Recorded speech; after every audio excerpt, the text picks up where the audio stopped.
Okay, so let's just dive right in. Picture this. You've got a flight booked for next Friday. You have a huge meeting with a new client. You don't need to be fluent, right? You just need to survive. You need to understand the taxi driver, catch the key numbers in a negotiation, and most importantly, not freeze up. The problem? You only have a few days. So how do you actually prepare for reality, like right now? Well, to answer that, we first have to talk about a fundamental problem with the way most of us have been taught to learn languages. It's this thing we've started calling the slow audio trap. And this just shows you the massive gap between the classroom and the real world. I mean, on the left, you've got your typical language app, right? It's slow, it's perfectly enunciated, it's crystal clear. The book is on the table. It's great for learning the basic rules, sure. But then on the right, you have reality. And reality is fast, it's messy, it's chaotic. People are talking over each other. It's nothing like the classroom. And this quote just hits the nail on the head. This is the core of the trap. See, by training your brain with that super slow, predictable audio, you're basically making it lazy. It gets way too much time to process and translate everything in your head. So the moment you step off that plane, the normal pace of conversation just hits you like a literal wall of sound. So how in the world do we escape this trap? Well, the answer, and you might find this surprising, it might not come from linguistics at all. It might actually come from the world of sports. We're calling it the weighted bat hypothesis. What if we just stopped treating language listening like it's this purely intellectual thing and started treating it more like a physical skill? This whole idea is based on a really well-known concept in athletics called the overtraining effect. I want you to think about a baseball player, in the on-deck circle. What do? They warm up by swinging a really heavy weighted bat.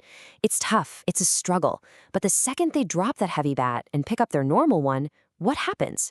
It feels incredibly light, it feels fast, it feels easy to control. So we believe that the exact same principle can be applied to your hearing. What if you train your ears with super fast audio?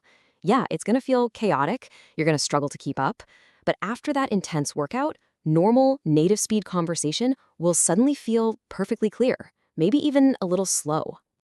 All right, so let's pull back the curtain and see how this hypothesis is actually being tested right now in a new experimental feature that we are calling flight prep mode. Now, the goal here isn't perfection, not even close.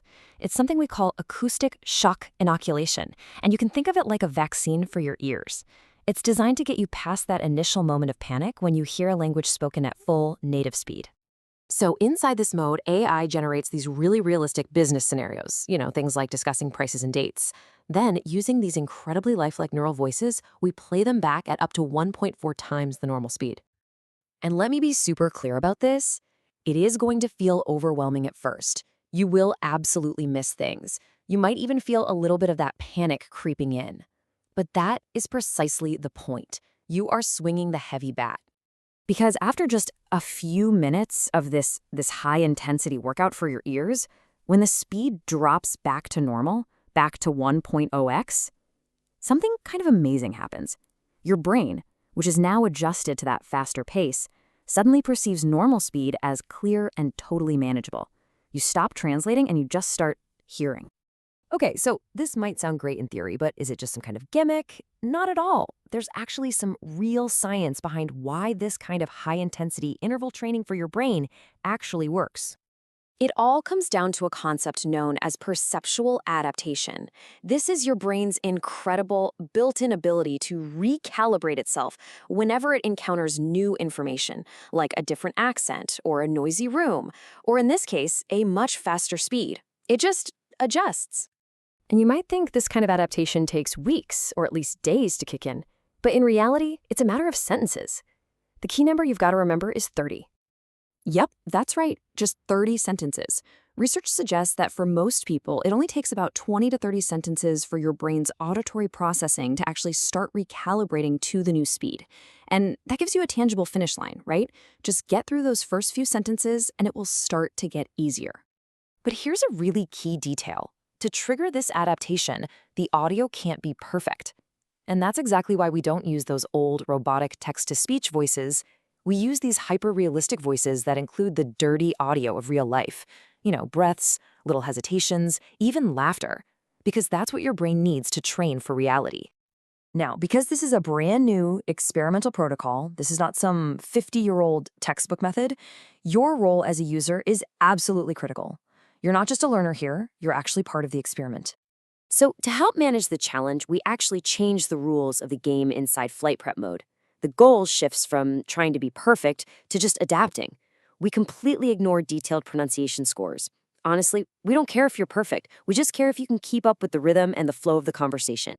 And at the end of every single session, we ask for your data.